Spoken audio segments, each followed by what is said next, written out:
नमस्कार, खरी खरी में आपका स्वागत है। मैं हूं मृगेन सिंह। आज हम चर्चा करेंगे 25 दिसंबर को मध्य प्रदेश को दो बहुत बड़ी सौगातें मिलने जा रही है और सौगात देने आ रहे हैं केंद्र सरकार के गृह व सहकारिता मंत्री अमित शाह। वह सौगात क्या होगी, जानिए आप विस्तार से हमारे कार्यक्रम में। लेकिन उसके पहले मैं बता दूं कि कल है क्या।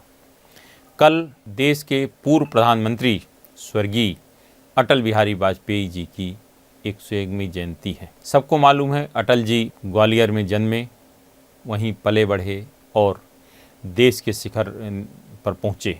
अटल बिहारी वाजपेयी उन नेताओं में हैं जिसको हर पार्टी का व्यक्ति उतना सम्मान देता था, चाहे वो विपक्ष का हो, पक्ष का हो, छोटा व्यक्ति हो, बड़ा आदमी हो। उनके सुनने के लिए वो लालायित रहते थे और उन्होंने देश को एक ऐसी सौगात दी है जो हमेशा याद रखी जाएगी। वह है प्रधानमंत्री ग्राम सड़क योजना। किसी ने कल्पना भी शायद इस बात की नहीं की होगी कि प्रदेश का या देश का हर गांव पक्की सड़कों से जुड़ेगा, लेकिन वह सपना साकार हुआ है अटल जी की प्रधानमंत्री ग्राम सड़क योजना के कारण। आज जो गांवों की तरक्की हो रही है, चारों विकास हो रहा, उसके सबसे बड़े शिल्पकार हैं स्वर्गीय अटल बिहारी वाजपेयी।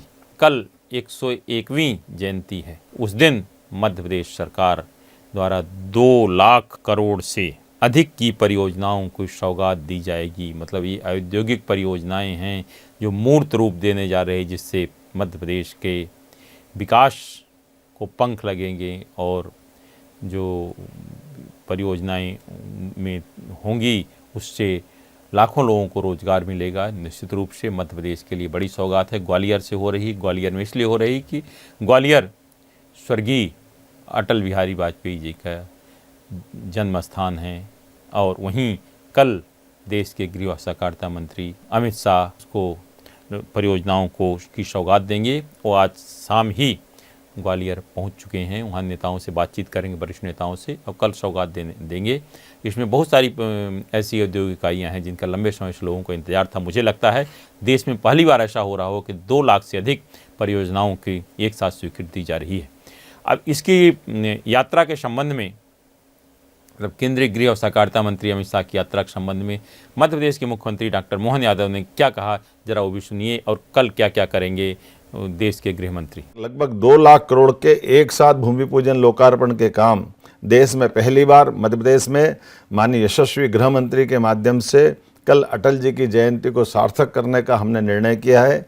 मेरी अपनी ओर से एक बार फिर इस समूचे आयोजन के लिए और समूचे हितग्राहियों के, चाहे वो रोजगार पाने वाले युवा हो, महिला किसान हो या बेरोजगार युवक हो, या हमारे वो निवेशक जो मध्य प्रदेश की सरकार पर भरोसा करके अपने व्यापार व्यवसाय के आधार पर देश को आर्थिक समृद्धि की तरफ यशस्वी प्रधानमंत्री के आशीर्वाद से जब भारत दुनिया के सामने तीसरी आर्थिक ताकत बनने को तैयार है, ऐसे में मध्य प्रदेश भी अपनी पूरी ताकत के साथ कदम से कदम मिला करके माननीय मोदी जी के साथ माननीय प्रधानमंत्री जी के सपने को साकार करते हुए कदम से कदम मिलाकर आगे बढ़ने के लिए तैयार है। आपने सुना मध्य प्रदेश के मुख्यमंत्री डॉक्टर मोहन यादव को। अब उसके बाद ग्वालियर के बाद रीवा जाएंगे। रीवा में बसावन मामा गौवंश व किसान सम्मेलन को संबोधित करेंगे। वहाँ प्राकृतिक खेती का एक नया मॉडल है, मुझे लगता है देश में अपनी तरह का पहला मॉडल होगा जिसमें सब कुछ देसी। वहाँ गाय भी देसी हैं, जो खेती भी होती है वहाँ देसी मॉडल पर होती है। गौ जो गायों का खाद होता है, मूत्र होता है, उससे पूरी तरह से खेती होती है। आसपास के लोगों को स्थापित करने में या उनकी आय बढ़ाने में बसावन मामा का जो वहाँ गौवंश है वो काफ़ी महत्वपूर्ण भूमिका निभा रहा है और काफ़ी समय से इसमें काम चल रहा है। अब पूरी तरह से तैयार है।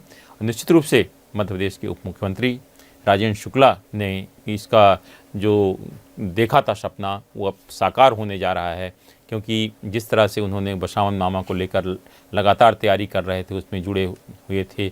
जब भी रीवा में रहते हैं, सप्ताह में 1 दिन या 15 दिन में ज़रूर जाते हैं, वहाँ गायों को देखते हैं, वहाँ जो प्राकृतिक खेती है उसको देते हो। निश्चित रूप से ये मध्य प्रदेश के लिए एक बड़ी सौगात मिलने जा रही है कि और प्राकृतिक खेती के मॉडल का नया, मुझे लगता है अगर वो मॉडल सफल होता है या आपके गृह मंत्री अमित शाह जी को अच्छा लगता हो सकता है कि इसका और जगह भी इस तरह के मॉडल बनाए जाए, मध्य प्रदेश के अलावा अन्य राज्यों में भी ये मॉडल को अपनाया जा सकता है। इसका अवलोकन करेंगे, साथ ही एक बड़े किसान सम्मेलन को संबोधित करेंगे। लंबे अरसे बाद इस तरह का बड़ा किसान सम्मेलन होता है, क्योंकि अभी कोई चुनाव भी नहीं है। चुनाव के समय तो इस तरह के सम्मेलन बहुत होते हैं, लेकिन अभी कोई न तो विधानसभा चुनाव है, न लोकसभा चुनाव है, नगर पालिका चुनाव है, न पंचायत चुनाव है। ऐसे समय में निश्चित रूप से केंद्रीय गृह व सहकारिता मंत्री अमित शाह की यात्रा काफ़ी महत्वपूर्ण मानी जा रही है। आज सिर्फ इतना ही। इस तरह की खबरों से जुड़े रहने के लिए हमारे चैनल पब्लिक वाणी को आप सब्सक्राइब करिए। आपके पास भी अगर कोई खबर है तो हमें ज़रूर बताएं, क्योंकि हमारा नाम है पब्लिक वाणी।